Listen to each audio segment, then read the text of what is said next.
I'm Grace. This is Shakespeare in Schools. And I know what you might be thinking. Grace, that's not a Shakespeare shirt. Yes, it is. Welcome to the third workshop. Today we're going to talk about verse.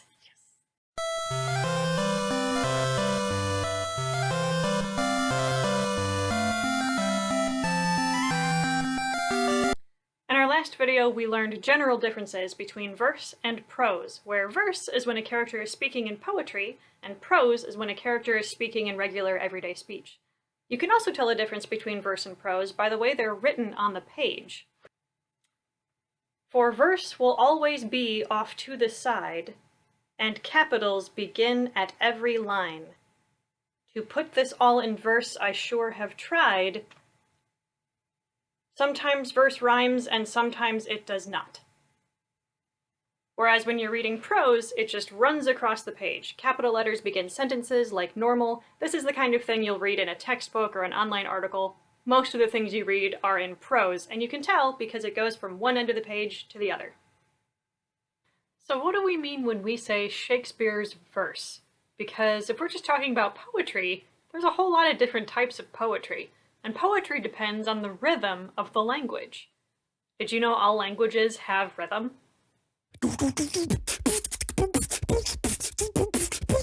Okay, not necessarily like that.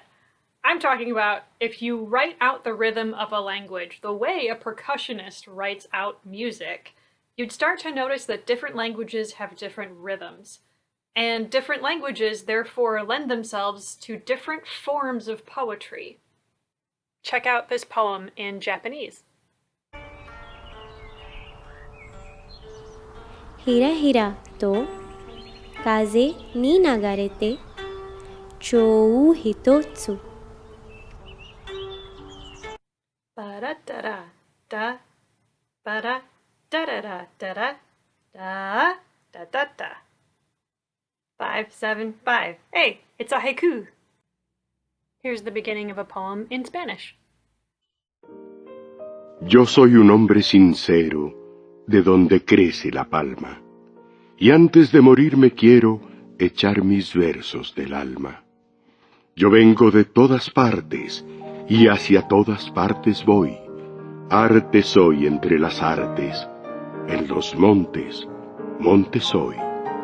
Ba-da-da-da-da-da-da, ba-da-da-da-da-da-da, ba-da-da-da-da-da-da, ba-da-da-da-da-da-da.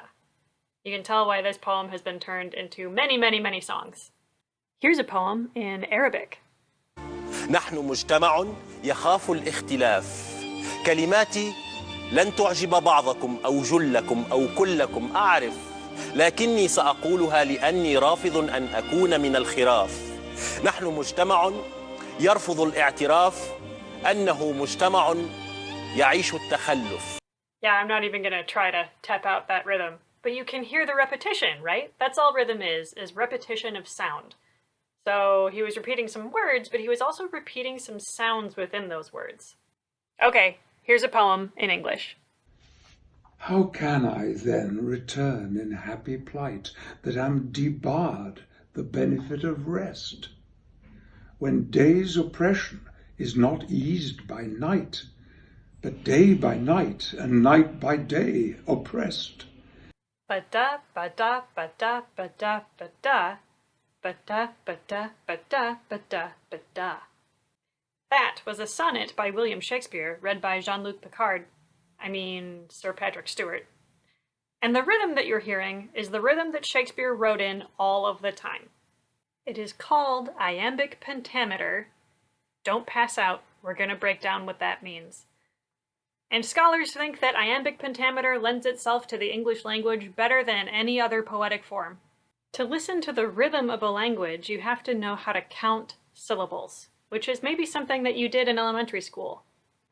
Can you count syllables? But syllables can be really confusing because, and remember this, syllables have nothing to do with the way a word is spelled. Take, for example, these words. Pretty easy, right?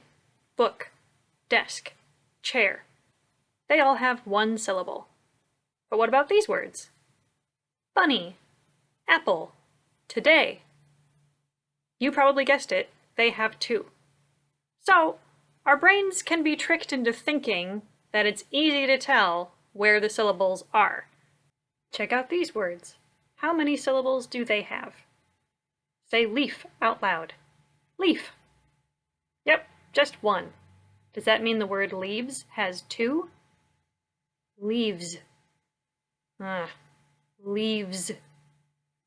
Nope, pretty sure leaves still only has one syllable. Unless you say leaves, which maybe you do if you speak Middle English. So syllables have nothing to do with the way a word is spelled, but everything to do with the way a word sounds, which can get confusing with words like broccoli, or broccoli, or chocolate, or chocolate. Interesting. Or is it interesting? Don't worry about it. For right now, if your English teacher is asking you, just look it up in a dictionary. But if you're trying to write poetry, listen to the way that you say it. Okay, so now that we know about syllables, we're going to start to talk about how to put those syllables into rhythm. In English, syllables are stressed or unstressed. Stressing and unstressing syllables is why some people go to the theater and some people go to the theater. As my favorite English teacher told me, "Well, Brace, did you understand what I said? Then I said it right." Okay, let's look at some words. Celery, amusement, and engineer. How many syllables does the word celery have? Go ahead, say it out loud. Clap along if you want. Celery. Celery. Celery has 3 syllables, but where is the emphasis or the stress? Do we say celery, celery, or celery? We say celery, right? So we put the emphasis on the first syllable. Stressed, unstressed, unstressed. Okay, let's look at amusement. First, how many syllables does it have? Amusement.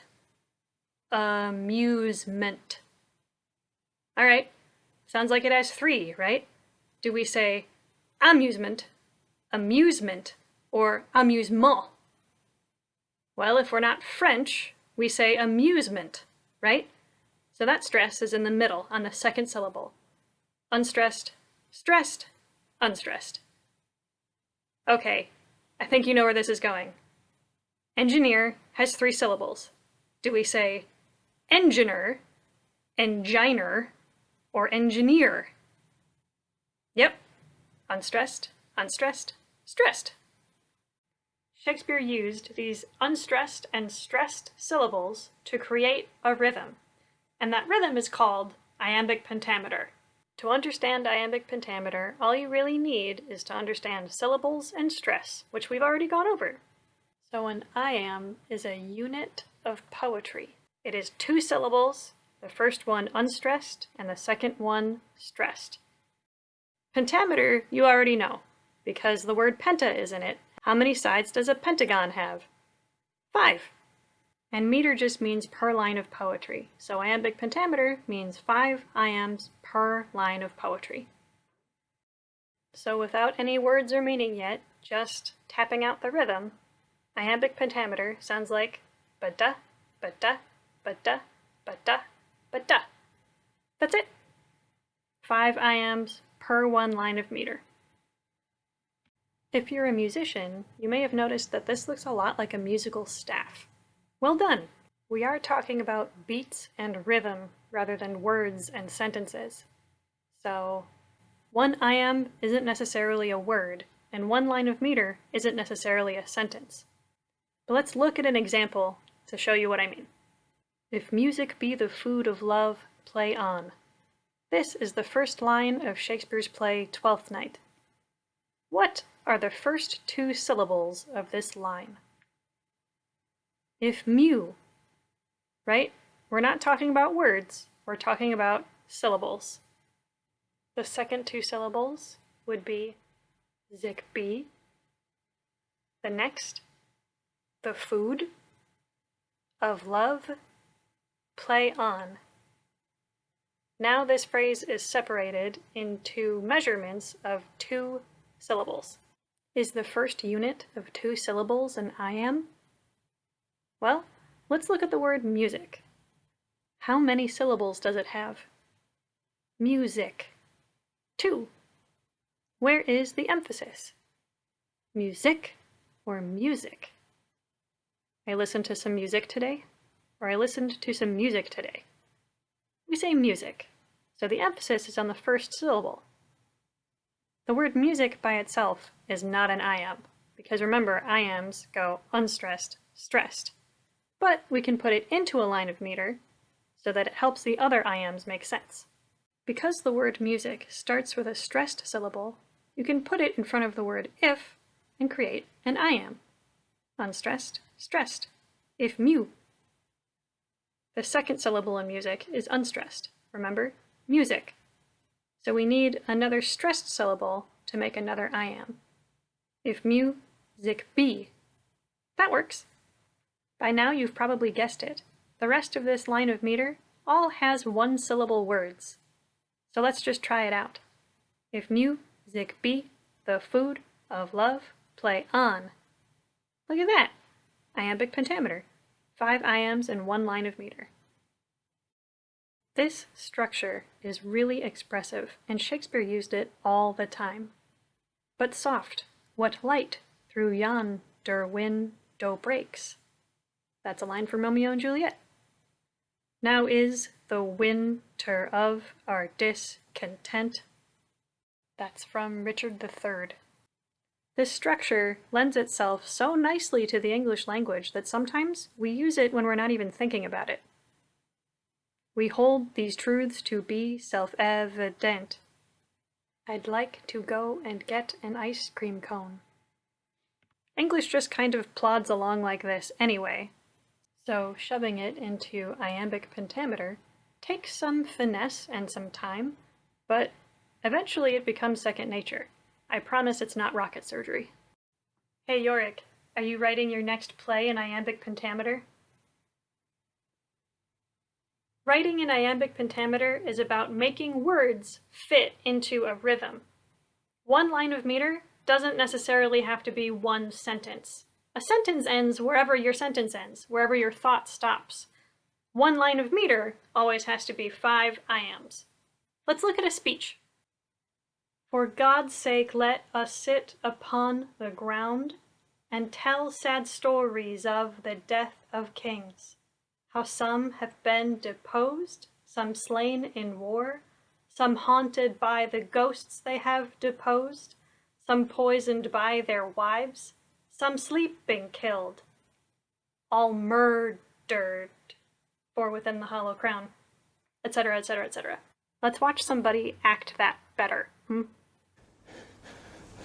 For God's sake, let us sit upon the ground.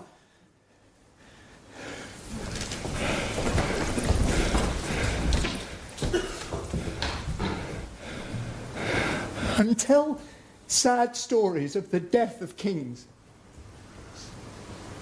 How some have been deposed, some slain in war, some haunted by the ghosts they have deposed, some poisoned by their wives, some sleeping killed, all murdered.